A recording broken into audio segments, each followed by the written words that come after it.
Testing, testing.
Session for Monday, July 28th, 2025. Please rise for the Pledge of Allegiance.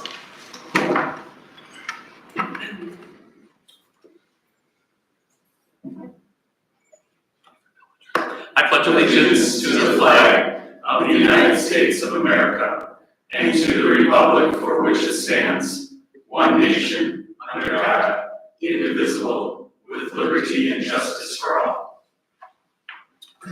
Roll call now, please. Bonnie Shimilunas. Scott Steckmesser. Here. Adam Mohusky. Here. Darla Leclerc. Here. Mark Bittner. Here. Shannon Derby. Here. Bill Leclerc. Here. Doug Brandt. Here. Tim Petrie. Nothing yet. On to 3.5. Consideration of any council member requests to participate in this meeting from a remote location. Tonight we have Mark Bittner joining us from the phone, so we just need a motion and a second to welcome him to our meeting. Thank you, Bonnie. Second by Doug. Any council discussion? See none, we'll do a roll call vote now. Scott Steckmesser. Aye. Adam Mohusky. Aye. Darla Leclerc. Aye. Shannon Derby. Aye. Bill Leclerc. Aye. Doug Brandt. Aye. Bonnie Shimilunas. Aye. That was everyone. I'll keep track. Okay, Except for Mark. except for Mark. Thank you, Mark. You are Thank now you. with us. On to number 4, discussion items. First one, application to Wisconsin Harbor Assistant Program for Harbor Dredging Funds. We just touched on this at the last meeting, thought we'd provide an update. We don't have formal action for council tonight. You're under no obligation. But Mike, address what you've been up to. So the state of Wisconsin has a harbor assistance plan, and you can use it for dredging and other aspects of harbor maintenance. So our entrance to our harbor is in bad need of getting dredged, a maintenance dredge, or a full dredge, which our Corps of Engineers is typically responsible for. But we are likely pushed off till 2027 if it gets approved by our Corps of Engineers for them to do our harbor dredging. So we're trying to be proactive and use harbor assistance planning, plan funding to try to cover that cost. It's 80% of the cost, 20% would be our match to be able to dredge the harbor. It would be a maintenance dredge. It wouldn't be a full dredge of what everything is needed. And so that would let the Army Corps of Engineers off the hook eventually to help finish it up. But we would like to make that a little bit safer, especially for Susie Hughes, who's complaining about even hitting the bottom up there in certain conditions. So that's gonna push the Army Corps of Engineers back later for a full dredging past 2027, because they're probably not gonna deem it as being needed because of our maintenance. That'd be accurate. Yeah, and that's something we'll have to kind of weigh going forward. You know, is there any assurance the Corps will have money even in 2027 for it? Because it should be getting dredged this summer. That's in their funding request for 2027, so. But that would await the whole federal budget process. What's a little tricky is last time we got half funding assistance for harbor dredging. I'm sorry, it was about 10 years ago. Our local match was we provided the upland disposal site out at our Woodland Industrial Park in area of construction as in-kind match, because there's typically a cost associated with the disposal site. That was good and bad. It counted as a 20% match. The bad part, which you'll remember, is what did they do? They took clean lake bottom sand that tested just fine, and instead of pumping it over onto the beach, this was prior to the year that the new beach got created, a few years prior, the government dump trucks and hauled out to our disposal site. That was before the change in state law that, thank you, Andre and Shay, you know, in the past, and thank you, Bill and Darla and others that lobbied actively for full council. But I remember making a couple trips to Madison with the Leclerc. You know, frankly, we don't want that kind of match this time. We would much prefer to keep the sand on our beach. So that would have to be grappled with at the time. We're working to try to get some basic numbers for the application. Matt is on vacation this week, but he's been working on it. And we did consult with Brian Brian Hinrichs, who's retired now and still doing some consulting work. Some of you remember Brian. He assisted the city when we last accessed HAP money for harbor dredging. And he also helped us assemble about $3.6 million in state and federal funding for the Coast Guard Park project when we rebuilt the seawall over there. His involvement right now is pro bono. If we run into a little bit of cost, by a little bit, I'd assume under $5,000 anyway, which is no small amount. I would presume to pull that out of our ACDEV budget where we don't have staff right now. So it'd be far better to see the Corps of Engineers get a commitment, but the only thing worse than having to do it on our own with 80% of state funding would be having to do it on our own with 100% local funding. And it's pretty scary when you hear that the commercial fish tugs are already concerned about bottoming out on the shoals. So. In terms of timeline, August 1st is the date that we need to submit our letter of intent in our application. We will eventually need to get a resolution passed by council in support of us receiving the funds if we get to that point. But we will have a chance to say yes or no with the resolution if we get the opportunity to accept it. And we can certainly reach out to Senator Johnson's office, Senator Baldwin's office, and Representative Grothman to urge them, but I have no idea what the status is on the next federal budget. I'm sorry, it's hard to keep up. I have a question. Isn't Michael Clare or Paul Leclerc on some sort of a commercial fisherman lobbying group? Commercial Fishing Advisory Board, I think it's. Yeah, called. because they Yeah. have a lot of clout. Right. I would maybe get him, I would talk to him, see what he can do. Sure. Yeah, we could actually make both Suzuki Fish Company and, although it's recreational boating, Seagull Marine, Sure. aware because they're both impacted in a big way. Yeah, I would talk to them. They might be able to get some cash. The other bit of good news on the HAP program is from what I understand, a lot of years, it may be budgeted for 15 million, but by the time the budget gets through the legislature, there are already projects that have been earmarked to get spent out of the 15 million. What I understand with the biennial budget they just passed in the legislature in early July, there were some earmarks for harbor work, but that was in addition to the $15 million pot that, from what I understand, is still available and up for grabs. So it's also hard to know how much dredging is enough dredging because a lot of what you end up paying for is contractor mobilization, whether it's Roland from up in Sturgeon Bay or King Company has come out of Holland, Michigan, and done dredging sometimes. That usually that mobilization cost for floating plant like that is a big number. So yeah, those good suggestions as far as following up, and just wanted to let you know we're doing what we can. Some Corps of Engineers ought to be taken care of. We don't even own it, Nope, so I don't understand why we got paid for it. we shouldn't have to. I mean, it's our problem because we need to get fishing out there, but it's really not our problem, it's not ours. Right. That gets a little old. Talk to our State and legislators. feds want to run the waterways like it's theirs, and they don't want to take care of them when they have problems. That's And as far as what I understand now, for several years now, there's been a dedicated pot of money that the feds have for harbor maintenance monies because it comes out of a surcharge on commercial tonnage and on passenger traffic. And that was a Water Resources Development Act, or WRDA, about 7 or 8 years ago, created that dedicated funding source. So But it's- where's the DNR? Don't they have say in the waterways?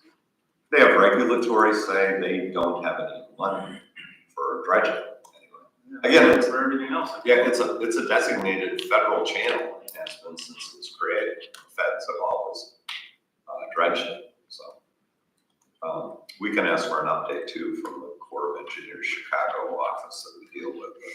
the thought You is, should contact the senator's office too. Say, Yeah. "Hey, we have an issue here.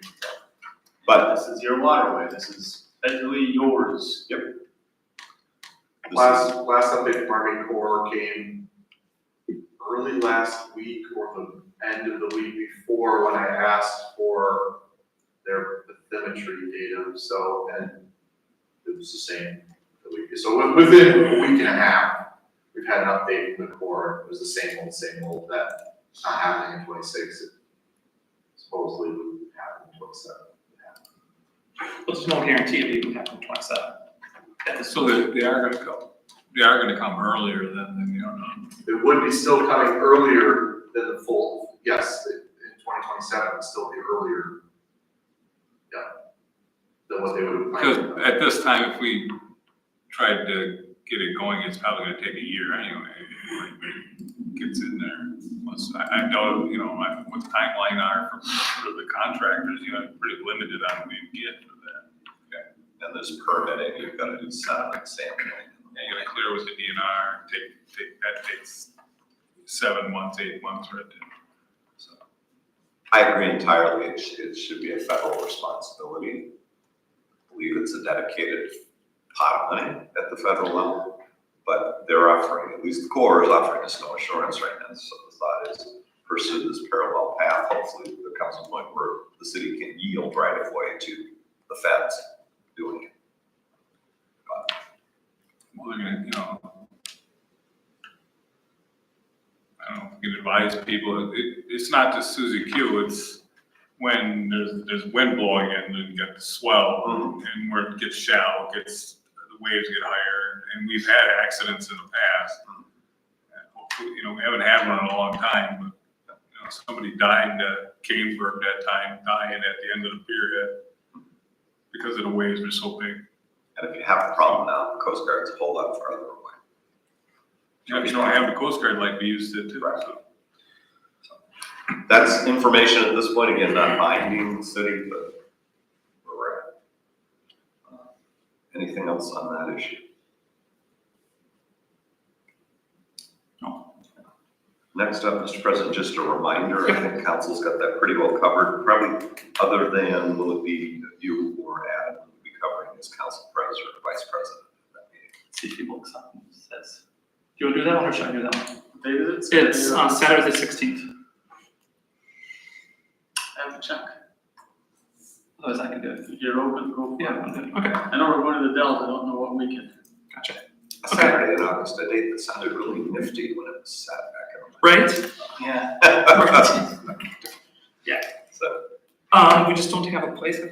Thought we were doing senior center. Where was it last We night? did the senior center. Was it at Custer? Custer. Custer, okay. should Val line that up? Yeah, we'll do the Barony Room. What day is it? I can look at the calendar right now. Saturday 16th, August 16th. In the morning. Hey Bonnie, you're still good to go? Yeah. Morning? Yeah. On 16th. Doug? Sure. Okay.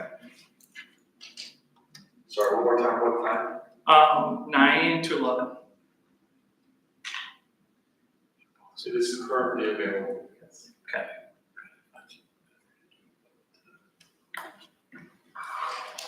Could you let your folks know that so that you let that?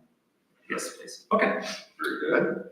Then C, Personnel Finance Committee review of general fund budget year. Yeah, I think, and again, Mark and Adam and Bonnie are the Personnel and Finance Committee. We didn't see a whole lot out of whack for the general fund at mid-year. And my paperwork with the new general fund spending is at about 50.3% of budget. Just two areas that we are watching. One is police overtime, and Chief Minert has addressed what some of the causes are. What we're doing is limit, at least keep a lid on overtime going forward. That $80,000 line item for police patrol overtime pretty much fully consumed as of mid-year. However, there are some increased reimbursements coming from training, because we had 3 or 4 officers in training at that point. And there were also some OWI and seatbelt initiatives that drove overtime, and those are grant funded. So, but overall, the police budget is right about where it was last year, percentage wise, and they ended up, despite the Elijah situation, ended up okay last year. The other one is in the inspections area where we'd exceeded budget and we need about, for the balance of the year, about 50,000 to balance that. We're currently still using part-time help with Craig Freilich and Jane Drager, but we're exceeding the number of hours we anticipated. And at least year to date, the number of permits and the revenue are both up compared to the same time last year. So the committee agreed last week when they met. There was a consensus that we should be pursuing, if we can, a full-time building inspector position, not just from the standpoint of being able to do a better job of regulating and addressing some buildings that need to be addressed. We had a raise or repair order that recently went out for a building that looks to be in danger of collapse, an outbuilding in town. But not just from a code enforcement standpoint, but also from a customer service standpoint. People, when they've got a project, expect to come in and get fairly expedited service. So we're going to meet again. The committee is this Friday. There aren't a lot of rabbits to pull out of hats, to be honest. For the balance of this year, we didn't come close to spending all of the, nor will the city, to spending all of the additional money that was budgeted in the city manager's budget for the surge and interim services, maybe 20,000 there. But likewise, maybe a few areas for cuts or a couple areas for additional revenues. We got to find the money to fund what we're doing, and that pretty much equates to getting up to what a full-time position would cost. So stay tuned. The committee's getting together at 8 o'clock on Friday morning.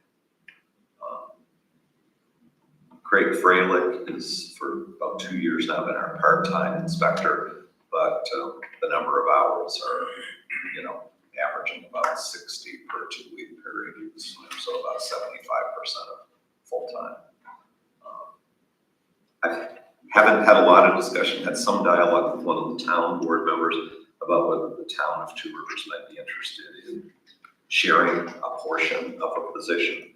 And also there are 2 other municipalities.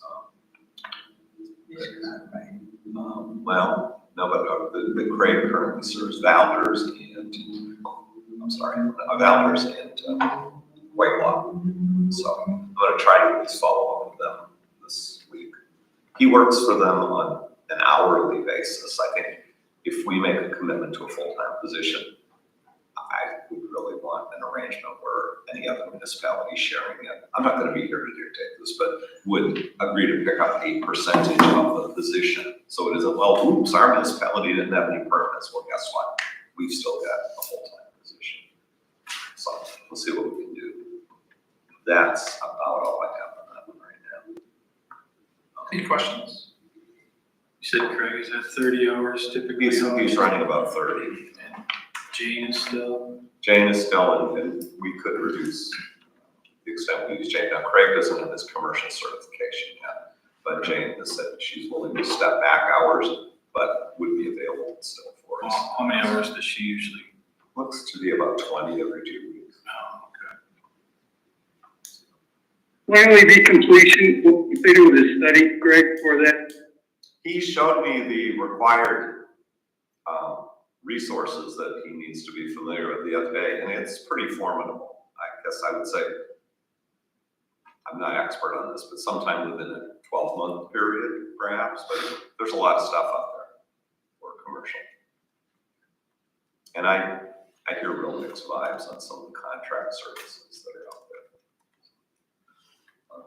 Yeah, that's all I had on that one. Any questions for Greg?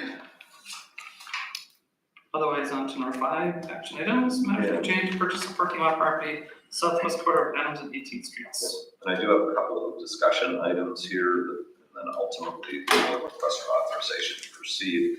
Council had authorized a purchase agreement with Wynot LLC for the parking lot at the south, as you did, talking about southwest corner of Adams and 18th Street. That was for a purchase price of $30,000 less the city's documented cost of a phase 1 ESA, up to $1,500. I did still stick with McMahon, who still is going to be $2,000, but $1,500 that would be reimbursable out of the sale. This came in last week, Thursday, even though it's dated in the future, July 31st, which was their deadline. This is just an excerpt from the McMahon report, executive summary. I guess the main conclusion is on page 3. The phase 1 ESA did not reveal any RDCs, which I'm sorry, I'm not recalling, but basically environmental concerns of record on the subject property. Therefore, no further action is warranted at this time. You can see that's based on a review of the current use of the subject property, review of DNR records, historic photos, user questionnaire that came to the city, seller questionnaire that went to Why Not, and like I say, a review of historic year photos and things. It appears there was a house on the northerly portion of the site, actually until 2007. I didn't remember that, but there was a house there that disappeared in building records indicated parking lot. So it's expanded. So that contingency appears to have been met. I'm not sure of the status of the title insurance and deed, those closing documents and title insurance are the responsibility of the seller. I can check. If council gives final blessing tonight, I don't see this closing this week, just because unless they've got the title insurance already ordered up, and I haven't seen it, but it should be able to close, I would guess, within the next 2 weeks. There was a request at a council meeting in July when the purchase agreement was approved to provide for further discussion of the cooperative agreement between the city and Why Not LLC related to this property. And I've provided that, or Val provided that. Do you have any extra copies of that, Val? Which one? The cooperative agreement. I was thinking Mike could probably use one for you.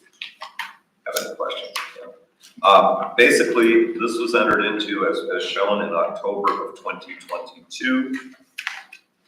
It provided at the bottom of page 1 for the city to designate 10 spaces in the easternmost row of parking spaces in the city parking lot, that means the community house lot, as public parking to our limit. Whereas presumably during the day, that's otherwise community house parks and rec parking all day. So that was 10 spaces, public parking. It also provided for the city, you remember this discussion, most all of you, that the developer will allow the city the exclusive use of 10 parking spaces on the west side of the parking lot we're talking about buying here. We've exceeded that at times. We have a storage shed over there as well as parked vehicles. It also provided for Why Not LLC or Pool City Brewing Company, the business in their property, to put a dumpster in the city parking lot.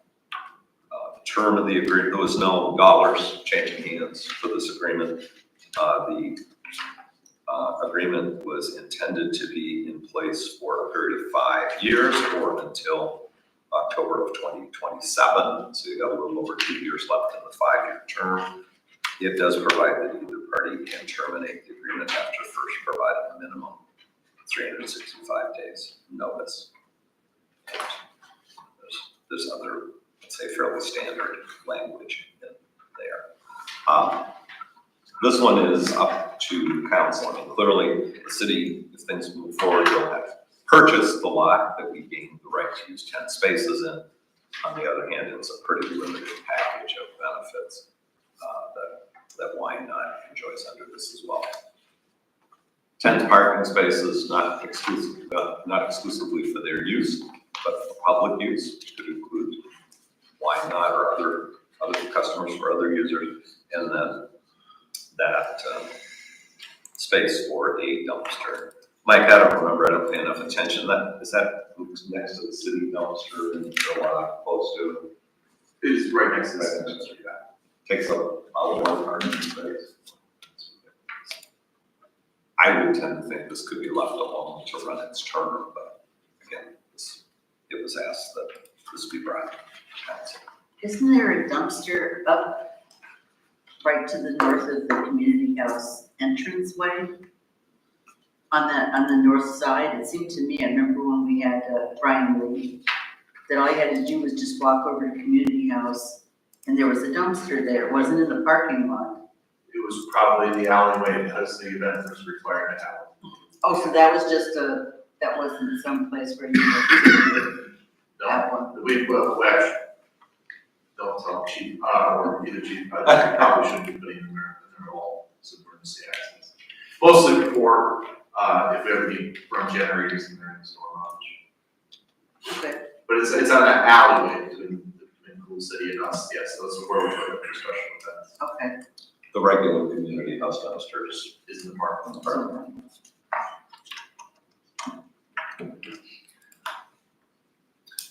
I don't think we keep the agreement. Again, we're not getting anything in return. We charge other people for parking in the city parking lot, as described in Patrickowski. I don't know, I mean, if we're charging them, we charge everyone. I mean, if it's one stall, it's one stall, but it should adequately get charged. There's no benefit to the rest of the city. I'm not trying to be, I guess maybe you think it might be, but I think a deal's a deal. The deal is being pretty much ripped up in the fact that we're buying property. Therefore, there is no more deal. And the deal should be one-sided. As far as the public parking designation, do you want to undo that, or is it more the fact that if there's a dumpster in it, it's kind of hard to park it? I think it should be undone too.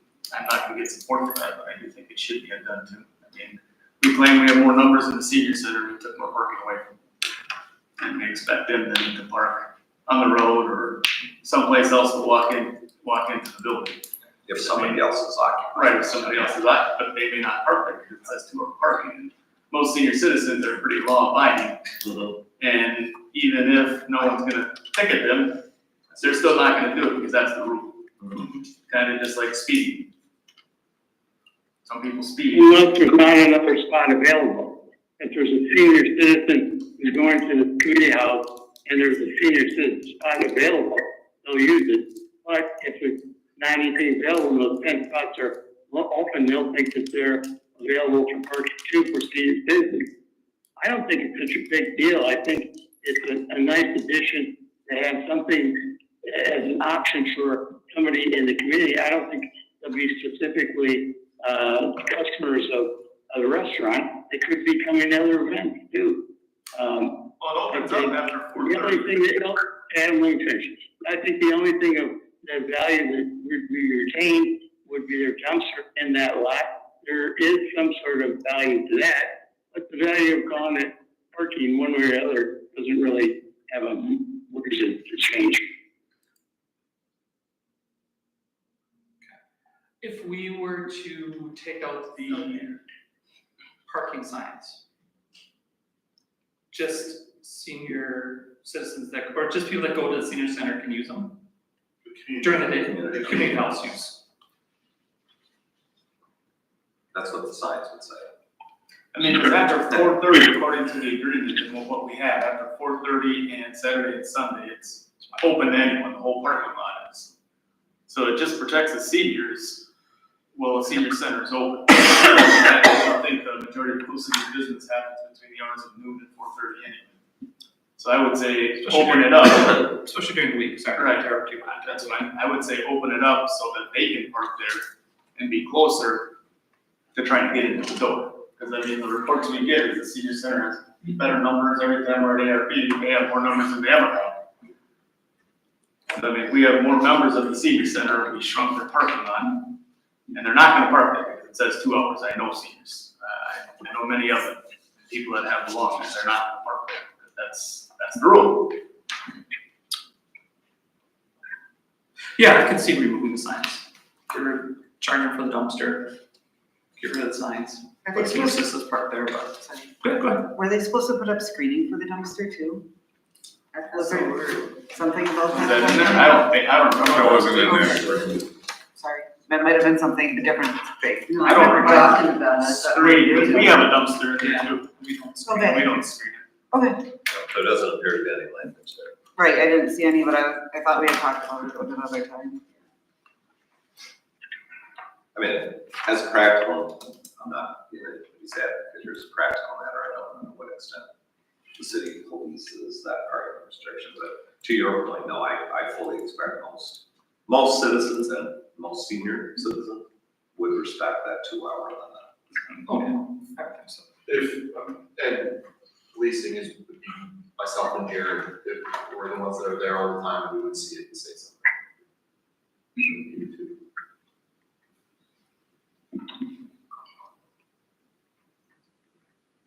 Okay.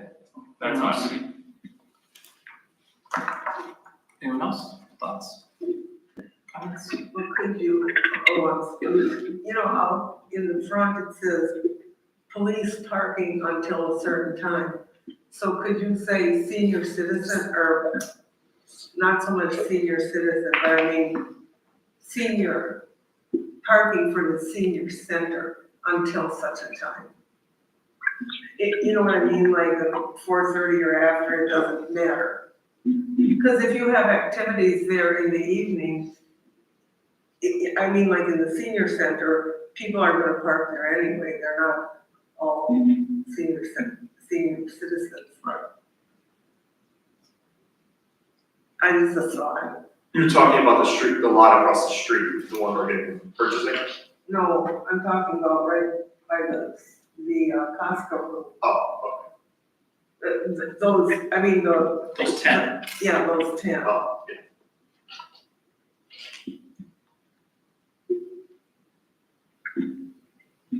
Okay, so far we need to either keep it, well, we have a couple options, keep the agreement as is, work the agreement up, And I gotta say, I Or- didn't talk to this, I'm sorry, but I didn't talk to the city attorney, but would there be a basis for immediately or very shortly terminating, the agreement?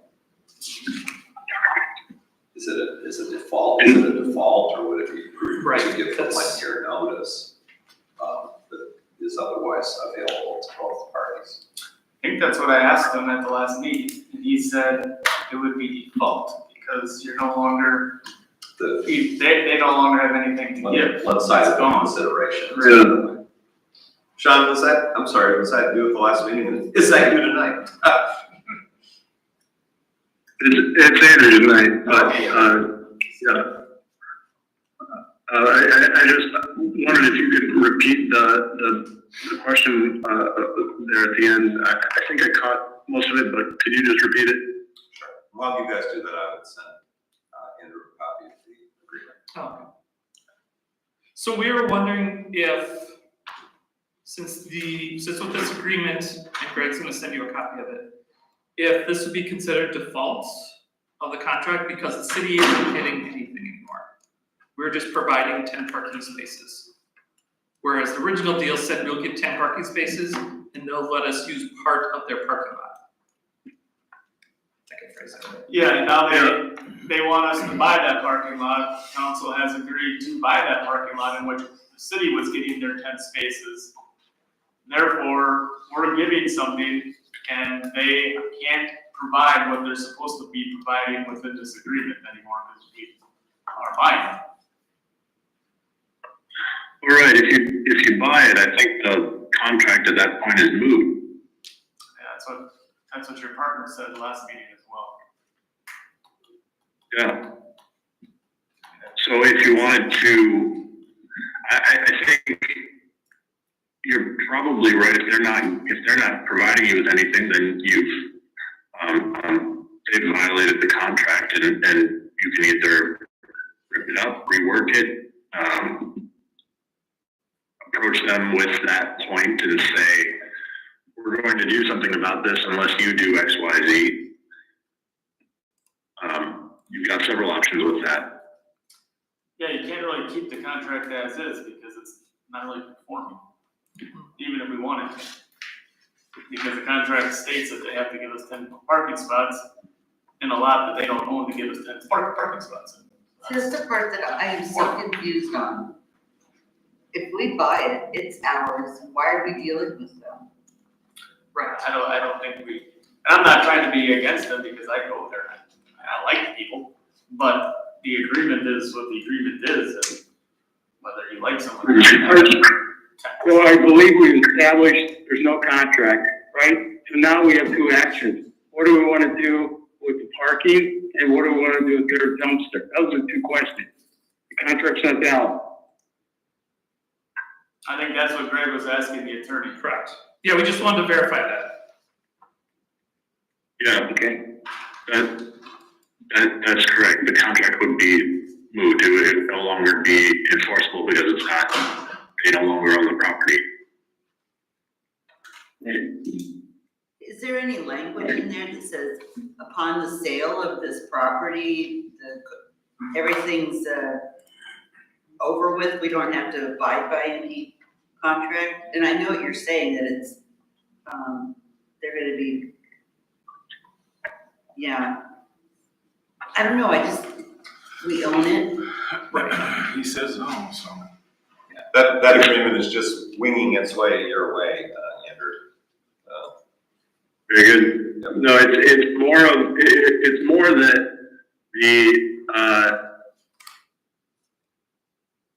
the consideration evaporates. They don't own, so it can't be a contract anymore because they're no longer giving up anything in order to get something else. They're just getting something. So if they're not giving up something to get something, it's not a contract anymore. It's just the legal definition of a contract, it no longer meets that standard.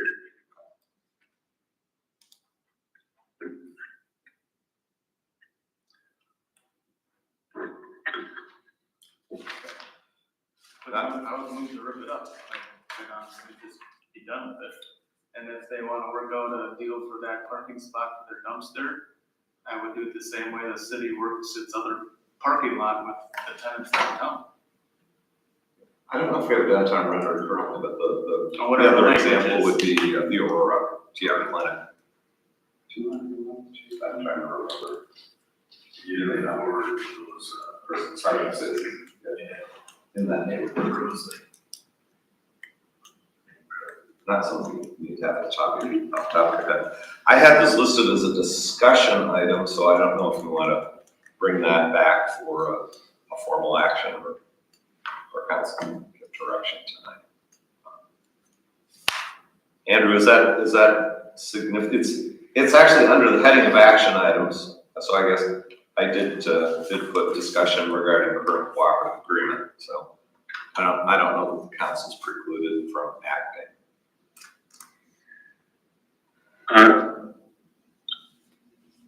Yeah, I mean, I think you can, actually, you've noticed the agreement, well, authorization, matters pertaining to the purchase of the property, discussion regarding. Yeah, I don't know that you can make a decision on it tonight. Take an action on it tonight. Yeah, I don't know that that language is broad enough. Well, and realistically, it could have been, but the purchase of the parking lot wasn't made contingent on terminating the agreement, so I assume they can, my assumption would, those can at least pursue parallel paths. We could proceed to closing based on a valid purchase agreement. The council could take an action as soon as next Monday night or. Yeah, as soon as we own it. I mean, technically the contract's not valid. Yeah, we should. Well, that's true. Until Yeah. Technically, it is valid Until such time as we close on it. Yeah, so you can't really probably do it anything, So whenever they close on it. because you can't really, we can't get out of that contract until we buy it, that's still valid.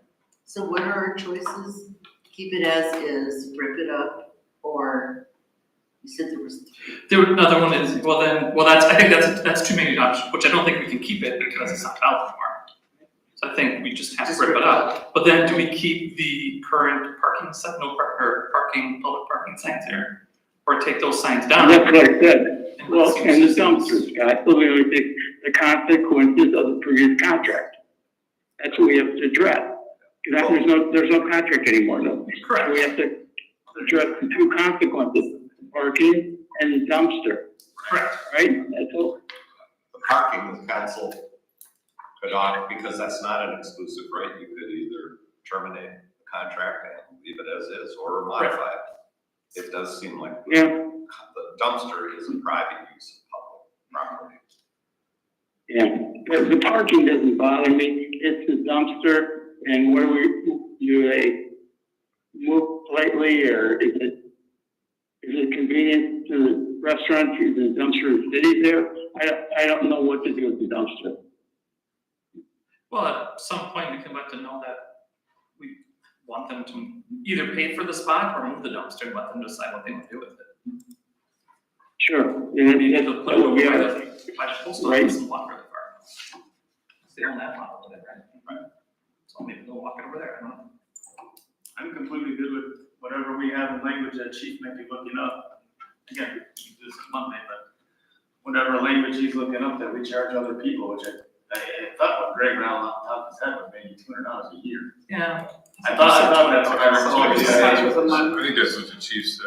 Yeah, I mean, I don't think that's unreasonable, Okay. but I think we need to be No. fair no, and straight. I didn't hear him say that, so I apologize.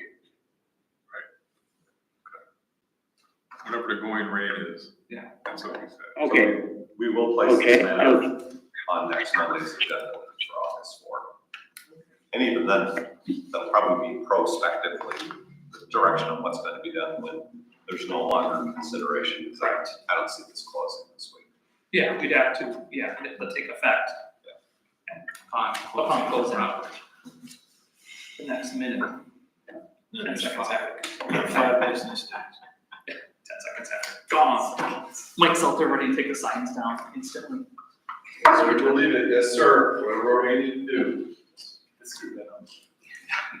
Okay. Okay, is that And, it may be redundant because the conditions were already in the purchase agreement as authorized, but would ask, based on the report back on the phase 1 ESA, that council, based on that, give the authority, give the authorization to proceed to close on the property. What, contingent upon satisfactory title insurance and closing documents. Okay, so we're looking for that motion then. I'll make that motion. I'll second it. Thank you, guys. Any council discussion? Then we'll do a roll call vote. Could you? Yes. Say the motion? Yep, so it is to authorize the staff to proceed to closing on the purchase of the property. Oh, just the way it said. Yeah, with the satisfaction of the title insurance. Oh, yeah. And Now, what satisfactory about, deed and closing the deed and documents, closing, which is kind of a given. Right, but what about if we do this and purchase it, then this contract is, or you don't want that in this motion? No, this one we'll talk about, we can't do anything with this one yet because it was just a discussion. Okay, So that'll be, so I just wanted to. Yep. Yep. All right. everyone else clear? Okay, Val. Darrell Leclerc, I, Mark Bittner, Shannon Derby, Bill Leclerc, Aye. Doug Brand, Aye. Tim Petrie, Aye. Bonnie Shimulunis, Aye. Scott Steckmesser, Aye. Adam Wahusky. Aye. Okay. Closed session still? Yes, Yes, okay. closed session, I don't anticipate, although, Stephen, you're welcome to sit around and wait or reconvening, but I don't expect any action on reconvening and open tonight other than to adjourn. So the city council reserves the right to enter into closed session per Wisconsin statutes 19.851E, deliberating and negotiating the purchasing of public properties, the investment of public funds, or conducting other specified business, public business, whenever competitive or bargaining reasons require a closed session.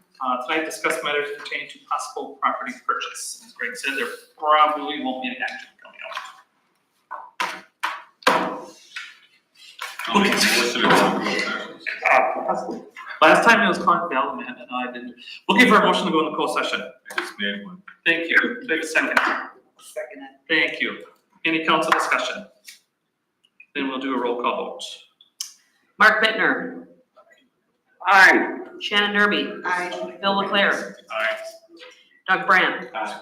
Tim Petrie, Aye. Bonnie Shamalonis, Aye. Scott Steckmeister, Aye. Adam Mohusky, Aye. Darla Leclerc. Aye. Very good. We have two maps, hand ups for the closed session.